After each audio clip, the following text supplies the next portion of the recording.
नमस्कार, मैं हूं समर्थ श्रीवास्तव और आप जुड़ चुके हैं यूपी तक के मॉर्निंग के सबसे पहले सेगमेंट सुर्खियां के साथ, जहां हम आपको रूबरू कराएंगे उन खबरों से जिनसे हो सकता है आपका सरोकार। शुरुआत एक राजनीतिक खबर से है या यूं कहें चुनावी खबर से है। समाजवादी पार्टी ने इलेक्शन कमीशन को एक मेमोरेंडम लिखा, यानी एक मेमोरेंडम कल सौंपा है।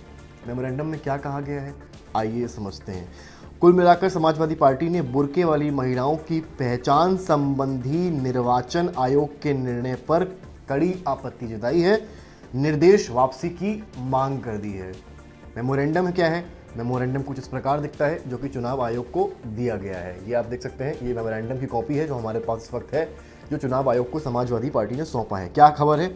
सपा ने निर्वाचन आयोग के उस निर्देश पर तीव्र आपत्ति जताई है जिसमें बुर्का पहनने वाली महिला मतदाताओं की पहचान आंगनवाड़ी सेविकाओं से कराए जाने और जांच के बाद उन्हें मतदान की अनुमति देने की बात कही गई है।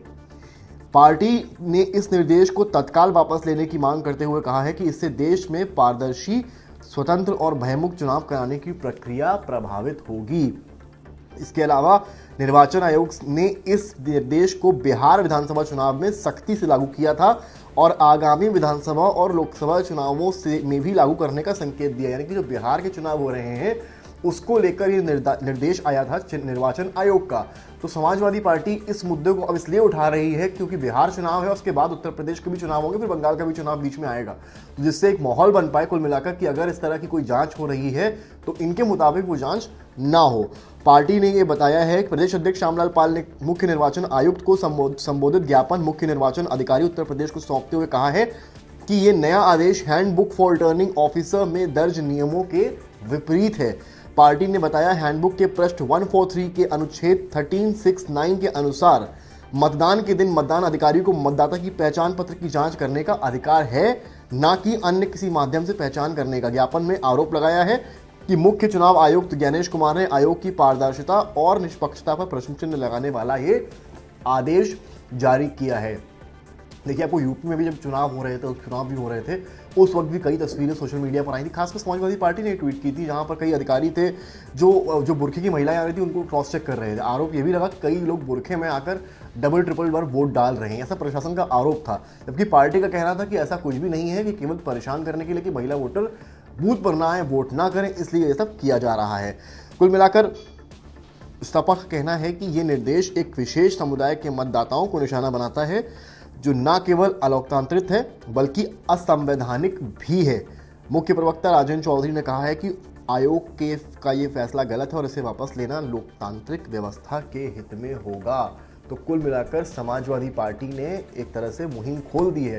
तो वहीं भारतीय जनता पार्टी के नेता अब ये कह रहे हैं कि समाजवादी पार्टी चाहती है कि चुनाव में फर्जी वोटिंग हो, फिर चाहे वो चुनाव बिहार का हो या उत्तर प्रदेश का। तो कुल मिलाकर इस पूरे मामला को लेकर सपा और भाजपा आमने सामने दिखाई एक बार फिर से पड़ रही हैं। अगली खबर हाईकोर्ट से जुड़ी हुई। क्या खबर है? हाईकोर्ट का आदेश है कि यूपी में अतिक्रमण पर सख्त कार्रवाई की हिदायत दी है। सरकारी भूमि से 90 दिन में कब्जे हटाएं। कोर्ट ने कहा है अतिक्रमणकारियों पर हर्जाना लगाया जाए। निर्देश क्या है? ग्राम प्रधान ग्राम पंचायत संपत्ति का संरक्षक है, नियमानुसार वो सूचना नहीं दे रहा तो उसके खिलाफ डीएम कार्रवाई करें। पुलिस अधिकारी अतिक्रमण हटाने में राजस्व अफसरों को पूर्ण सहयोग और शांति व्यवस्था बनाए रखें। आयुक्त, डीएम और अन्य अफसर प्रतिवर्ष अतिक्रमण हटाने और दोषी अधिकारियों पर की गई कार्रवाई से मुख्य सचिव को अवगत कराएं। 90 दिन में अतिक्रमण हटाने की कार्रवाई तहसीलदार ने नहीं की तो कदाचार माना जाएगा। हाईकोर्ट ने यह कहा है कि किसी सड़क पर कोई बाधा या अतिक्रमण है तो व्यक्ति गलत तरीके से कैद होने को मजबूर हो जाएगा और बिना रास्ता या सड़क जीवन नर्क के समान है। इसलिए सड़क आवश्यक है क्योंकि ये व्यक्ति की ही नहीं बल्कि समाज की व्यापक जनमानस की शिक्षा, स्वास्थ्य, अर्थव्यवस्था, सम्मान आदि भी प्रभावित करती है। इसलिए रास्ते या सड़क पर अतिक्रमण नहीं होने दें। तो ये कहीं ना कहीं कहा है किसने? हाईकोर्ट की तरफ से ये बातें कही गई हैं। तो बहुजन समाज पार्टी भी जो है बदलाव करने के मूड में है। अखबार लिख रहा है कि बसपा संगठन में बदलाव, नए सिरे से दी जिम्मेदारी। क्या खबर है, आइए जल्दी से समझ लेते हैं मायावती को लेकर कि बसपा सुप्रीमो मायावती ने प्रदेश में नए सिरे से काडर को खड़ा करने के लिए संगठन में भारी फेरबदल किया है।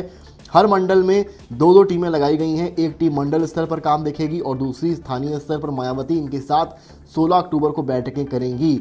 मंडलीय कोऑर्डिनेटरों में लापरवाहों को हटाकर उनके स्थान पर नए को जिम्मेदारी दी जा रही है। लखनऊ मंडल में पूर्व सांसद घनश्याम चंद खरवार, सूरज सिंह जाटव, ससमुद्दीन राइन, मौजीलाल गौतम और राकेश कुमार को लगाया गया है। प्रयागराज मंडल में पूर्व एमएलसी, तमाम इस तरह के जो है नाम यहाँ पर लिखे हैं। तो नए सिरे से बहुजन समाज पार्टी भाईचारा कमेटी भी बना रही है। क्या है? बसपा से जातियों को जोड़ने के लिए सभी जिलों में नए सिरे भाईचारा कमेटियों का गठन किया गया है। भाईचारा कमेटियों में असुरक्षित जाति, अनुसूचित जनजाति के साथ पिछड़ों, अति पिछड़ों, वैश्य, मुस्लिमों को रखा गया है। निर्देश है कि वो अपनी अपनी जाति के लोगों को बसपा से जोड़ने का अभियान चलाएं। हर मंडल में दो दो टीमें देखेंगी काम। मायावती 16 को इन पदाधिकारियों के साथ करेंगी बैठक। तो कुल मिलाकर उस रैली के बाद से मायावती एक्शन मोड में आ गई हैं। तो कुल मिलाकर ये सारी भी चीज़ें दिखाई पड़ रही हैं। दीपोत्सव से जुड़ी हुई एक खबर सामने आ रही है कि दुनिया में कहीं से भी आप जला सकेंगे राम के नाम का दिया। श्री अयोध्या जी तीर्थ विकास परिषद ने दीपोत्सव 2025 के लिए एक अभिनव डिजिटल पहल स्टार्ट की है। राम ज्योति, सीता ज्योति और लक्ष्मण ज्योति नाम से उपलब्ध हैं 3 ऑनलाइन पैकेज। सीता ज्योति और लक्ष्मण ज्योति package Divya Ayodhya mobile app क्यों है खास? क्या खबर है? ये आयोजन की तैयारियां अंतिम चरण में है। इस वर्ष आयोजन 26 लाख से अधिक दियों के प्रज्वलन और 2100 श्रद्धालुओं द्वारा सामूहिक महाआरती के साथ 2 नए विश्व कीर्तिमान स्थापित किए जाएंगे। वहीं भक्त प्रकाश पर्व का हिस्सा नहीं ले पाएंगे, उनके लिए अयोध्या जी तीर्थ विकास परिषद ने भावनाओं को जोड़ने वाली एक अभिनव डिजिटल पहल एक दिया राम के नाम की शुरुआत की है। यानी कि घर बैठे आप जो है वो दिए जला पाएंगे और भले आप अयोध्या में दीपोत्सव पर मौजूद ना हो, आप राम, सीता और लक्ष्मण के नाम के दिए जला पाएंगे। एक खबर बहुत ज़रूरी यहाँ दिखाई पड़ रही है।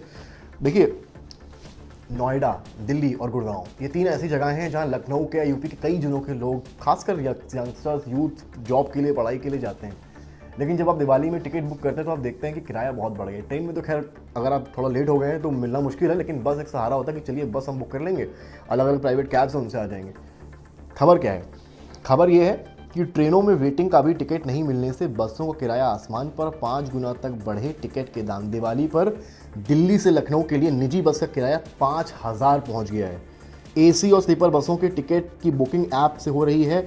पटना के लिए बसों की सीमित संख्या के कारण बढ़ी मारामारी, क्योंकि पटना में क्योंकि इलेक्शंस हैं तो बसेस जो है वहाँ कुछ मूव की, इस वजह से जो प्राइवेट बसेस हैं उनकी कमी हो रही है और जो कमी है उसका फ़ायदा वहाँ के लोग उठा रहे हैं। जनरल बसें शेयरिंग टैक्सी का ही विकल्प है। जनरल बसों में भी मारामारी बढ़ी है। वंदे भारत और शताब्दी में 300 तक वेटिंग दिखा रहा है। विमानों की अगर आप बात करेंगे तो 17 को मुंबई से लखनऊ का किराया 30,000 रुपये टिकट का हो गया है। 900 से 1100 तक सामान्य दिनों में रहता है किराया, यानी कि जो दिल्ली लखनऊ का रहता है। और यहाँ आप देखें तो कुल मिलाकर 5000 होना एक बहुत बड़ी बात है, यानी कि सीधे सीधे 4000 रुपये का यहाँ पर इजाफा हो गया। तो वहीं अवैध पटाखों को लेकर लगातार धरपकड़ जारी है। आतिशबाजी का 18 कुंतल सामान बरामद किया गया है। 3 लोग इस पूरे मामलात में जो है उनको पकड़ा गया है। केवल वही नहीं बल्कि FSDA की भी कार्रवाई आप देख रहे हैं कि लगातार इस वक्त जारी है। चाहे बात दवाइयों की हो, कोडीन दवा की एक बात सामने आई है कि बेहद खतरनाक ये कोडीन दवा है।